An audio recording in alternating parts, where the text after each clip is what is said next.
Hey guys, thanks for tuning in to another video on ForgottenWeapons.com. I'm Ian McCollum, and a lot of you have expressed an interest in the weapons that are currently being used in Ukraine. We took a look last week at some PKTs being adapted for infantry use, and I've got another interesting one like that for you today. This is specifically the DShK, the DShK, repurposed as a bipod-mounted, shoulder-fired infantry support weapon, which is pretty cool.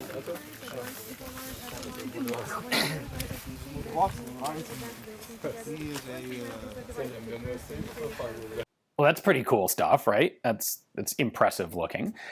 This video comes from the US Department of Defense. US and Ukrainian soldiers have been training together for actually quite a few years since the initial Russian invasion in 2014. There were in particular training exercises in 2017 and 2018 that DoD filmed and released some footage from, and these two sets of video are from that training. So if we take a look at this thing, the first element that the Ukrainians developed of this setup was the muzzle brake, this gigantic bolt-on muzzle brake that came into use even in 2014.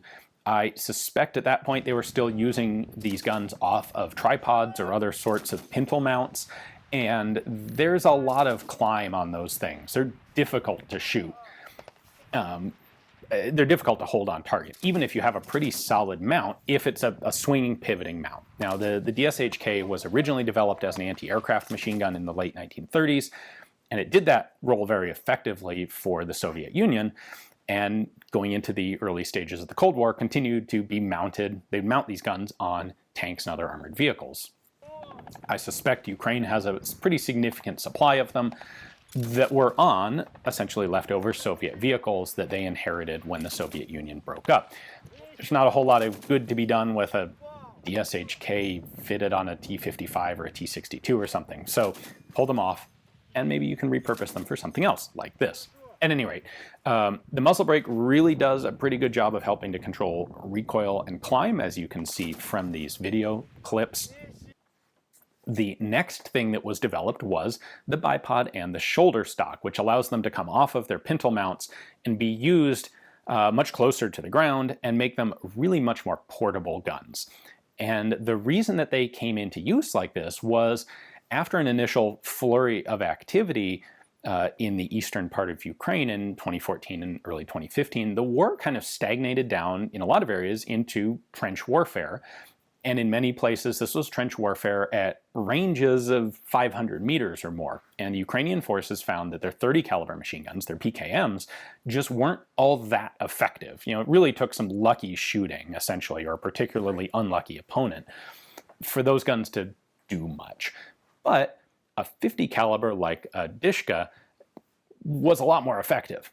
So you add bipods, you add shoulder stocks, you can see that, well, on the early ones, and some of them, this was sort of a standardized modification, but sort of a shop-built one, depends on the exact time period when a particular one was made. Early on, they added a shoulder stock, but continued to use the dual spade grip firing triggers. Later on, as you can see in the 2017 to 2018 DoD footage, they've included a standard style, although it's a two-finger trigger, like a pistol grip and a normal trigger to the things, which definitely does make them easier to shoot effectively. But in either configuration, you can put that thing down in a firing loophole in a trench much more easily than you could a DShK on some sort of tripod pintle mount. And then, especially if you put a scope on it, or if you have an observer with optics, that was a quite effective weapon out to 500 meters or more on things like vehicles and hardened emplacements, strong points. And that's what they got used for in eastern Ukraine in 2015. And I'm sure that they are still being used over there now because they had them in 2018. Why would they have gotten rid of them? It's interesting that this is actually, looks like a pretty reasonably effective weapon. Heavy, to be sure, not something that's going to be super dynamic, but if you're in a trench style of emplacement, this is definitely something that can be put to good use.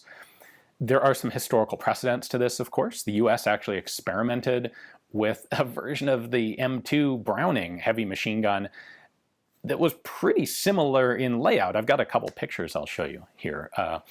This was tested by the US Cavalry, didn't end up going into production, but you get the idea. It's basically a very heavy caliber anti-material rifle. Now, the US experimentation focused on semi-auto versions of this, where the Ukrainians are using it as essentially a support machine gun in full auto, but fired in relatively short bursts. So,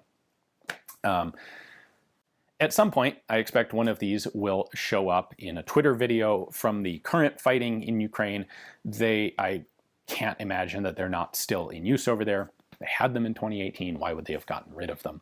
And they are an interestingly effective, potentially effective weapon. So hopefully you guys enjoyed the video. A big thanks to the vet who gave me the pictures of one being used in 2015.